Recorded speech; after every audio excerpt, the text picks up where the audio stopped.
A gente volta aqui dando continuidade aos comentários sobre os filmes que estarão em destaque aí durante a premiação do Oscar, que já está se aproximando, e escolhemos para falar no dia de hoje sobre o filme Babilônia, o filme do diretor Damien Chazelle, que ganhou aí 3 indicações muito merecidas, diga-se de passagem, e que estava me trazendo uma expectativa muito alta, né? Se você quiser saber se essa expectativa foi correspondida, fica aí que depois da vinhetinha o Mobilete comenta.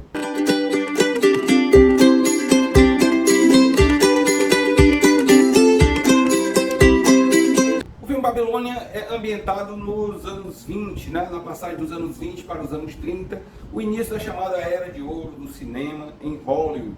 Nessa época, a Europa estava devastada depois da guerra, né, que terminou em 1918, e os Estados Unidos vivia aí uma certa pujança econômica e seu cinema prosperava, né? O cinema em Hollywood estava em plena efervescência e já haviam ali as grandes estrelas, né, reverenciadas pelo público, que acorria cada vez mais aos cinemas e demandava ainda um maior número de produções.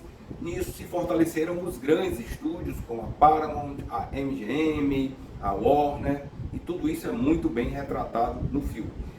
Nele seguimos essencialmente a história de 3 grandes personagens. O Jack Conrad, que é o ator vivido pelo Brad Pitt, um ator já consagrado pelo cinema, e que vai enfrentar aí um grande desafio em sua carreira com a chegada do cinema falado. A gente vai conversar um pouco mais sobre isso mais à frente. Temos também a Nellie Leroy, que é vivida pela Margot Robbie, excepcional. Essa atriz que representa todas aquelas atrizes que fizeram de tudo para galgar sucesso e se tornaram uma espécie de xodó do grande público. Ela, assim como o Jack Conrad, são inspirados em atores que de fato existiram, e também o imigrante mexicano, o Manny, que trabalha aí como assistente de produção e faz de tudo para crescer, e em determinado momento ele vai de fato florescer e se tornar uma figura importante e relevante dentro da indústria cinematográfica. Mas o filme tem lá os seus problemas, e o principal deles, no meu modo de ver, é a sua duração. É um filme de 3 horas de duração, e sinceramente esse filme poderia ter pelo menos 50 minutos a menos. Talvez a necessidade de contar muitas histórias, né? Contar a história desses 3 personagens que eu citei, mas também ambientar a atmosfera, a alta sociedade, representar racismo, representar uma série de questões, né? Os desafios de imigrantes, enfim, fez com que o diretor acabasse se estendendo demais e acaba de alguma forma comprometendo o resultado final do filme, que se ele tivesse talvez optado por uma versão um pouco mais curta, funcionaria muito melhor. Até porque o ritmo do filme é muito bom, em nenhum momento você sente cansaço, nem sente, não é um filme maçante ou que se arraste desnecessariamente. Apenas há algumas cenas em excesso. Isso fez com que, inclusive, alguns bons atores que estão no elenco, como a Olivia Wilde e até o Tobey Maguire, tivessem participações completamente inexpressivas e dispensáveis. Outra coisa que me chamou muito a atenção é a reconstrução de época. O filme, inclusive, está indicado ao Oscar de melhor produção de arte, e é um forte candidato. De fato, é impressionante a reconstrução, né, a atmosfera de Hollywood. Após esse primeiro ato, em que o espectador é apresentado aí a pujança e a ambiência do cinema no início dos anos 20, nós temos aí aquilo que mais é impactante, não só para o filme, mas como a história do cinema de uma forma geral, que é a chegada do cinema falado. O primeiro filme falado foi O Cantor de Jazz, e inclusive essa cena é representada no filme. Foi um impacto de proporções bíblicas no cinema. Tudo mudou a partir de então, inclusive a carreira de vários atores que não conseguiram se adaptar à nova realidade. Porque se antes as produções eram feitas sem muita preocupação com o som, inclusive, isso também é demonstrado no filme, várias produções de filmes diferentes, de cowboy, de época, filmados dentro do mesmo espaço, às vezes dentro do mesmo set de filmagem, porque não havia preocupação com o som vazar. Isso tudo teve que mudar, né? Então a própria estrutura física do cinema teve que mudar para haver a preocupação com a captação de som. E uma das coisas que mudou também foi a forma de atuação. Os atores tiveram que passar a decorar falas, ter marcações dentro do cenário, uma vez que a captação de som acontecia com microfones pendurados ou escondidos no cenário, e isso é representado no filme.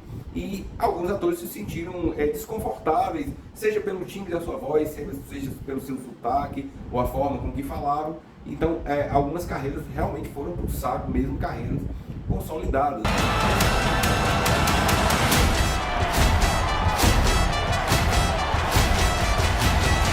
O Damien Chazelle, que dirige esse filme, é uma espécie de menino prodígio de Hollywood, né? Ele ganhou o Oscar aos 32 anos, se tornou a pessoa mais jovem a conquistar o Oscar, como La La Land. Tem filmes muito bons no currículo, como Whiplash, e aqui também entrega um filme muito bom, embora tenha lá os seus problemas. Mas o que ele quis, na verdade, foi fazer uma grande mensagem de amor ao cinema e a grande importância que o cinema tem para a vida de todos nós, né? Essa é a grande mensagem. Como o cinema é relevante, é importante, como ele afeta nossas vidas, como a experiência de estar na sala de cinema é impactante.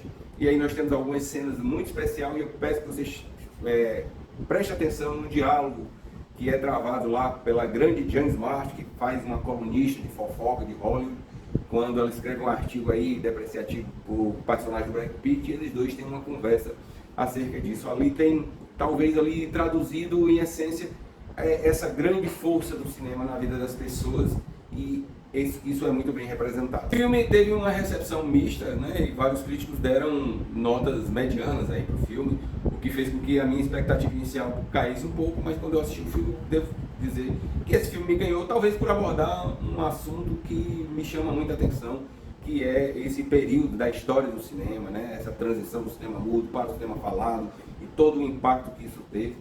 E também o ritmo do filme é um ritmo interessante, né? Apesar das 3 horas, é um filme frenético, com um apelo visual que envolve o espectador. Em nenhum momento ele se torna cansativo, embora algumas cenas sejam desnecessárias, em especial as cenas de humor escatológico. Eu realmente não consigo entender porque que os americanos acham engraçado a escatologia. Tem 2 cenas, uma logo no começo e a outra lá pelos 2/3 do filme, mais ou menos, de escatologia pura, que eu acho que não funciona, não contribui para a narrativa e é, em geral, desagradável.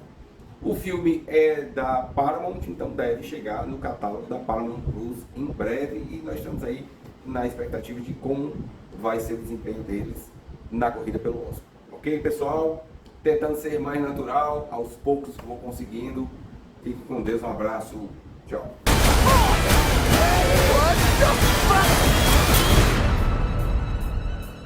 It's the most magical place in the world.